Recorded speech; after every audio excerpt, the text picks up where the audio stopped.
Sin embargo, al sumergirnos en el material que tenemos hoy sobre la mesa, que concretamente es un reportaje súper revelador de la revista Tendencias, resulta que este escenario, el de construir intimidad, sin querer firmar los planos, por así decirlo, se ha convertido en la norma absoluta. La norma absoluta sí, sobre todo para la generación Z y los millennials más jóvenes a la hora de relacionarse, claro. Efectivamente. Y por eso nuestra misión al explorar estas fuentes es diseccionar a fondo la anatomía de estas llamadas situationships. Queremos entender de dónde nace esta huida masiva del compromiso formal, analizar el impacto psicológico real que tiene habitar en esa ambigüedad y tratar de discernir un poco si estamos ante una evolución genuina hacia vínculos más libres o si por el contrario esto simplemente es pánico a la vulnerabilidad, pero bueno, disfrazado de modernidad. Pues fíjate, el enfoque sociológico de esa metáfora de la casa que has usado es el punto de partida perfecto para desarmar todo este concepto. Porque lo que se describe en los artículos no es una simple anécdota que le pasa a un amigo de un amigo, no.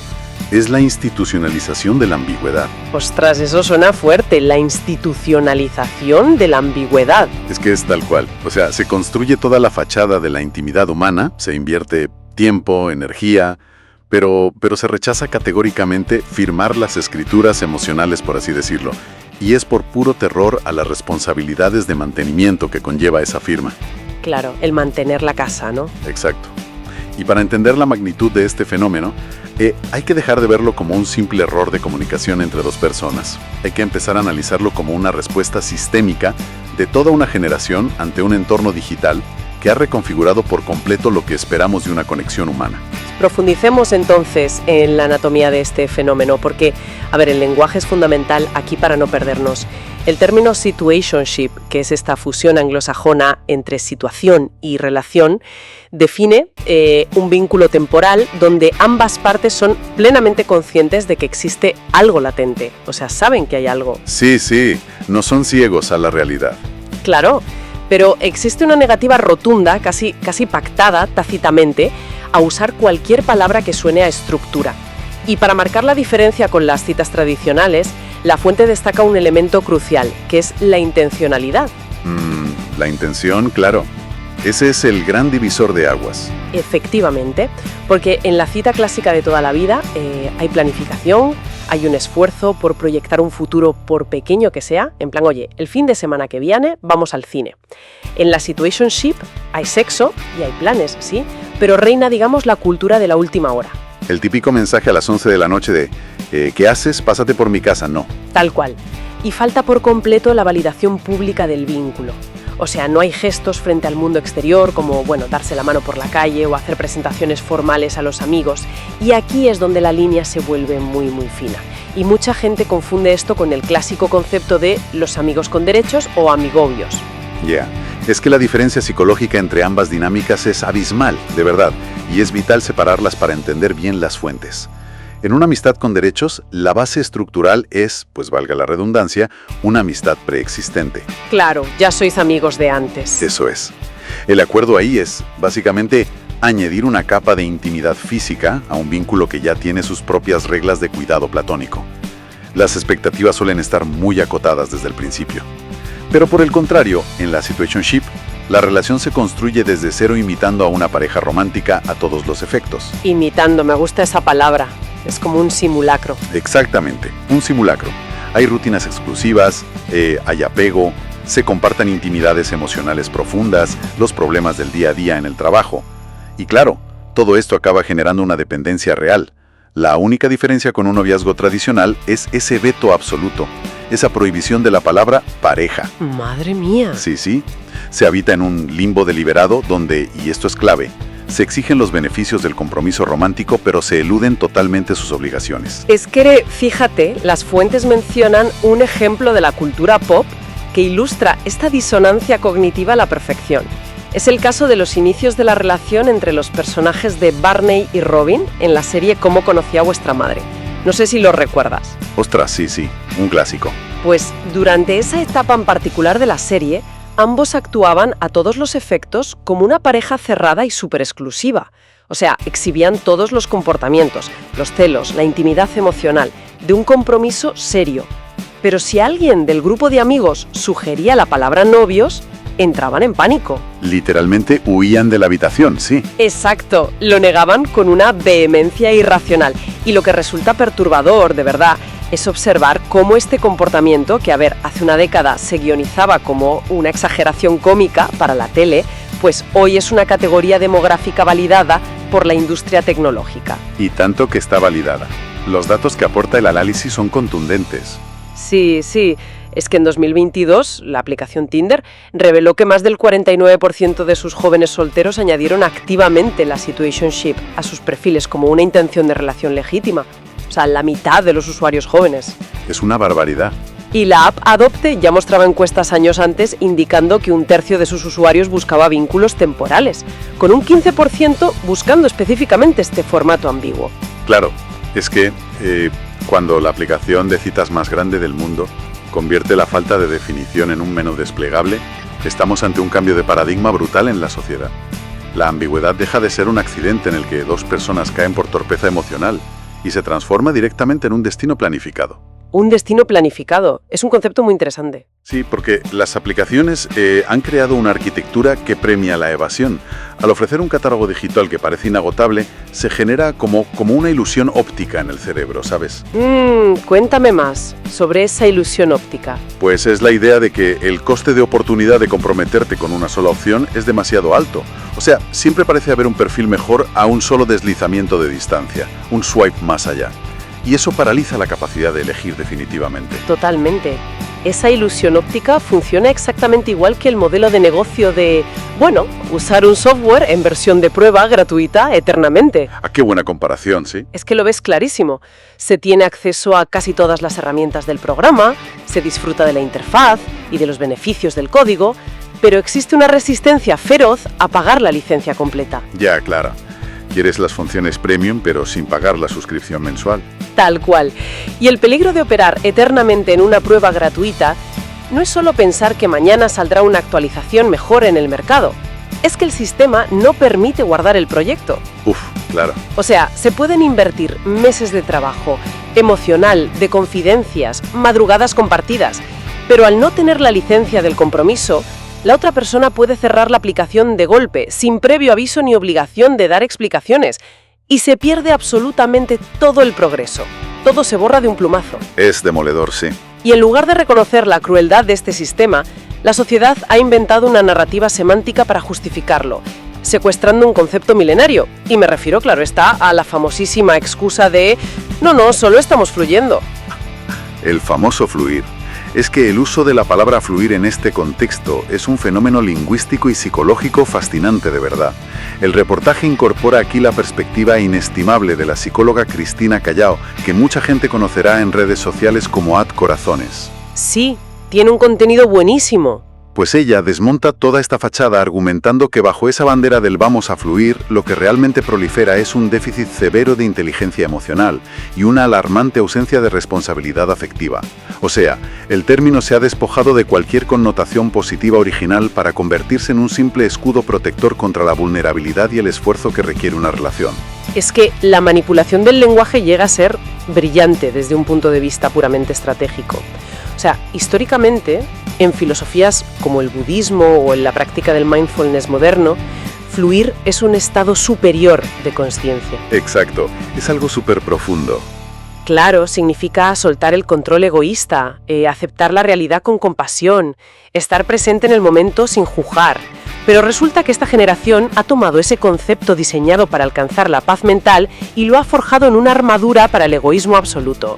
Han pervertido el no forzar las cosas para que signifique directamente no responsabilizarse de las consecuencias. Y la perversión de ese concepto radica en utilizarlo como un salvoconducto para mantener a otra persona, en el banquillo. Se crea una asimetría de poder tremenda. Sí, un desequilibrio total. Claro, porque fluir en la práctica moderna de las citas suele significar que una de las partes se reserva el derecho exclusivo de hacer lo que le apetezca, de entrar y salir de la vida del otro según su conveniencia momentánea, y encima exigiendo que la otra parte no reaccione de forma humana a ese trato. Eso es lo más sangrante. O sea, si la persona que está esperando exige claridad o muestra dolor por la incertidumbre, inmediatamente se le penaliza. Se le acusa de, es que no estás fluyendo, o estás forzando la situación, eres un intenso. Se culpabiliza a la víctima por tener necesidades emocionales básicas. Totalmente. Se la tacha de ser el problema por pedir un mínimo de respeto. A ver, que romper las imposiciones tradicionales de épocas pasadas, donde la sociedad dictaba qué edad había que casarse o cómo debía estructurarse rígidamente una pareja, pues era un paso necesario para la libertad individual, eso está claro.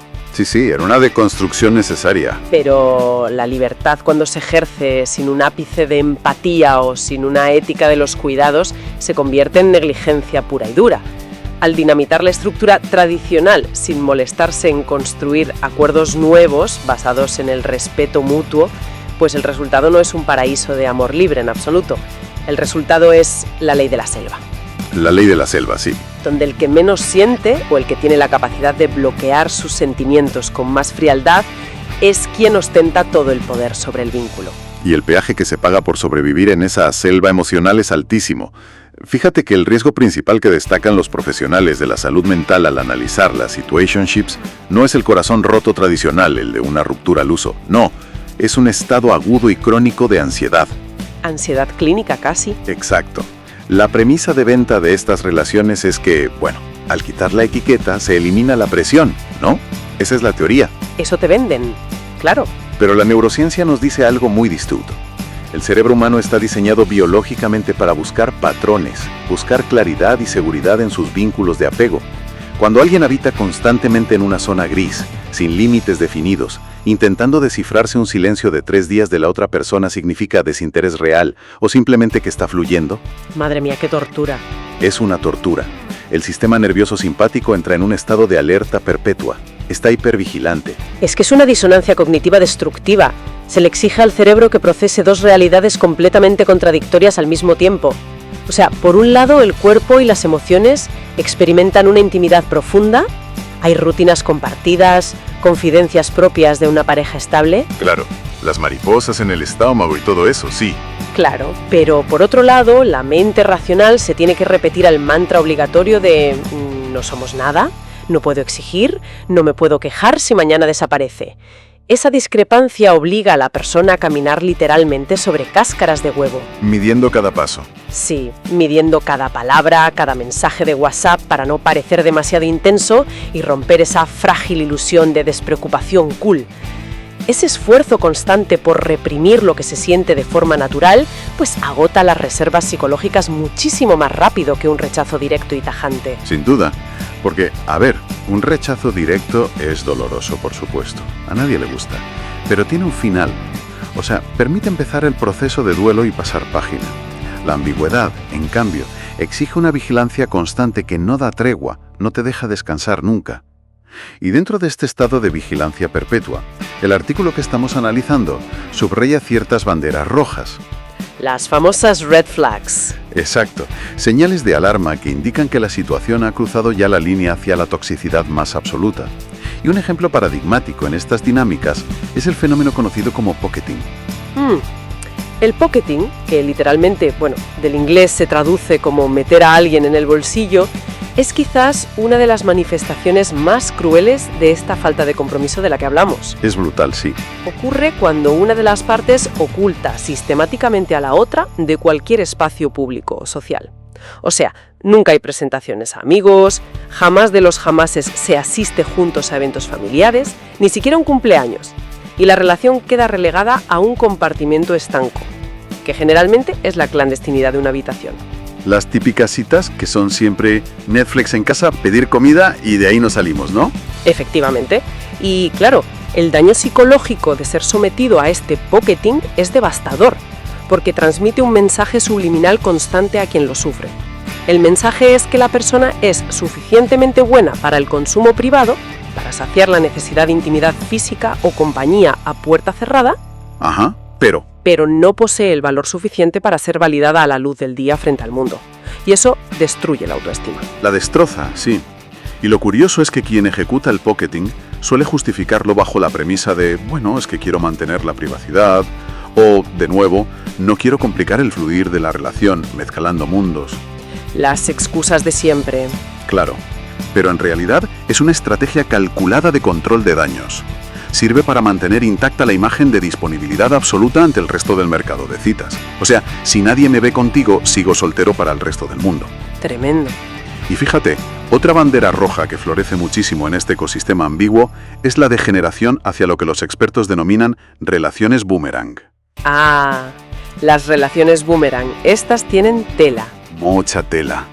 Son dinámicas marcadas por ciclos violentos de idas y venidas. O sea, semanas de intensidad abrumadora que simulan un romance épico sacado de una película. Y eso es seguido abruptamente por episodios de silencio sepulcral, ghosting parcial o frialdad extrema sin ningún motivo aparente ni explicación. Es que el mecanismo psicológico que opera detrás de esas relaciones boomerang, y esto es fascinante a la par que terrorífico, es idéntico al que utiliza la industria de los casinos. O sea, el cerebro humano es extremadamente vulnerable al sistema de recompensa intermitente. Es la ciencia pura de la máquina tragaperras. Sí, el condicionamiento operante de toda la vida. Si recibe rechazo constante, pues se aleja por instinto de supervivencia. Pero si los picos de afecto intenso se entregan de forma totalmente impredecible y arbitraria, seguidos de retiradas de atención repentinas, el cerebro genera picos masivos de dopamina. Exacto. Intentando anticipar cuándo llegará el próximo premio, la próxima migaja de afecto. Tal cual. Y ahí el vínculo deja de ser una relación humana sana para convertirse literalmente en una adicción bioquímica. La persona que queda atrapada en esta dinámica pierde la capacidad de irse, pero no porque esté enamorada de forma profunda o sana, sino porque su sistema dopaminérgico está completamente secuestrado por la incertidumbre. Es que esa comparación con los casinos da en el clavo totalmente. La incertidumbre estructural de la situationship es precisamente lo que impide el cierre emocional. Mantiene a los individuos en ese bucle infinito de esperanza y desesperación. Y claro, plantearse si es posible mantener este tipo de formato de manera saludable a largo plazo, pues nos lleva a una conclusión biológica ineludible analizando las fuentes. ¿Cuál sería esa conclusión? Pues que por su propio diseño, la falta de definición es insostenible en el tiempo sin generar daños. O sea, si no evoluciona orgánicamente hacia un compromiso claro o no se finaliza con un corte limpio, los cimientos simplemente ceden y la dinámica se pudre. El ser humano, a nivel evolutivo, no está programado para vivir de forma indefinida en una sala de espera emocional sin acabar perdiendo la cordura. Ostras, pues poniendo en perspectiva toda esta información, que no es poca, creo que es momento de hacer balance sobre las cartas que hay sobre la mesa para quien nos escucha. Al analizar objetivamente este modelo de vínculos casuales, se observan ciertos argumentos a favor que, explican por qué son tan populares hoy en día. Claro, tienen su razón de ser. En la columna de los pros destacan la reducción drástica de la presión inicial y la flexibilidad. O sea, para alguien que atraviesa, pongamos, una transición vital muy compleja, que se muda de ciudad o que se está recuperando de un trauma reciente, una ruptura muy dolorosa, la posibilidad de explorar la intimidad sin las expectativas monolíticas del compromiso tradicional, pues oye, puede ofrecer un espacio temporal de alivio y diversión. Sí, a ver, esa ventana de exploración flexible existe, es un hecho, pero es una ventana que se cierra rapidísimo. Al mirar la columna de los contras de estas fuentes, el peso es abrumador. Es que caen por su propio peso. Sí. Frente a esa aparente libertad inicial, encontramos un fomento sistemático de la irresponsabilidad afectiva. Encontramos también un riesgo altísimo de detonar, como decíamos antes, cuadros graves de ansiedad clínica debido a la incertidumbre prolongada. Y una tendencia estructural que es casi inevitable hacia la asimetría de poder. Claro, el desequilibrio que comentábamos. Exacto. Porque en la inmensa mayoría de las situationships, las puras leyes de la probabilidad dictan que una de las dos personas terminará invirtiendo mucha más emoción, mucho más tiempo y expectativas que la otra. Y eso resulta en un desequilibrio de poder que genera un sufrimiento crónico terrible. Ya. Y la solución que proponen los especialistas consultados en el reportaje no pasa, fíjate, por volver al puritanismo o por prohibir las relaciones casuales, ni muchísimo menos, sino por aplicar una contramedida que paradójicamente exige muchísima valentía en la sociedad actual. Y esa contramedida es la hipertransparencia. Hipertransparencia, me gusta el término. Sí. La conclusión fundamental es que la responsabilidad afectiva no se evapora por arte de magia simplemente porque, se decida no ponerle la etiqueta de novios a la interacción.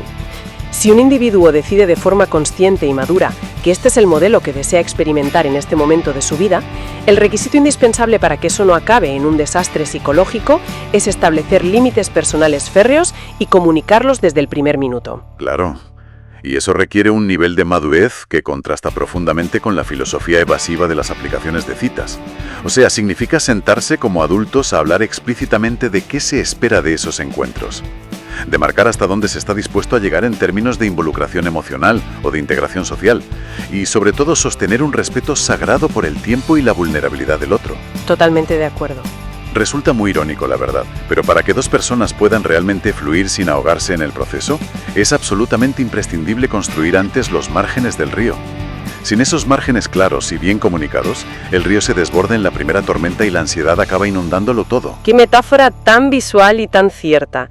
Es que ese contraste entre la teoría de la libertad absoluta y la práctica de la ansiedad diaria nos deja una reflexión sociológica final que resulta verdaderamente provocativa, ¿verdad? A ver, dime. Porque hemos analizado a fondo cómo la generación Z y buena parte de los millennials han invertido una cantidad inmensa de energía en deconstruir activamente las etiquetas del pasado. Lo hicieron motivados por un deseo totalmente comprensible de escapar del control, de las expectativas asfixiantes y del dolor ineludible que produce una ruptura formal. Claro, creían estar inventando un refugio seguro. Exacto. Pero en este intento de blindarse contra el dolor de la claridad, han terminado diseñando una arquitectura social que genera una angustia paralizante mucho más silenciosa y a la larga destructiva. Y el péndulo de la historia sociológica nunca se detiene en el centro. Cuando se empuja demasiado hacia el extremo de la ambigüedad total, la inercia prepara un rebote violento. Un efecto rebote. Efectivamente. Y nos queda preguntarnos, observando el agotamiento generalizado ante la tiranía del fluir, ¿veremos en la inminente generación alfa una rebelión radical y reaccionaria hacia el romanticismo ultratradicional? Ostras, es una buena pregunta. Es que, ante el desgaste brutal de las situationships, quizá el acto de rebeldía definitivo del futuro sea el regreso al cortejo hiperdefinido, con intenciones declaradas desde el primer café y etiquetas blindadas desde el día 1, utilizando el compromiso tradicional, paradójicamente, como un mecanismo de supervivencia contra el agotamiento de la incertidumbre. Madre mía, pues no me extrañaría nada, viendo cómo está el panorama actual, que los más jóvenes busquen justamente lo contrario para protegerse. Y ahí queda esa invitación a observar a nuestro alrededor, a mirar a las parejas que nos cruzan en la calle o a los compañeros de oficina bajo esta lente. Porque resulta que presumir de vivir a la intemperie suena extremadamente vanguardista y moderno hasta que llega el frío del invierno y se descubre, a base de golpes, por qué la humanidad se tomó tantas, pero tantas molestias en inventar los techos, las puertas y las cerraduras.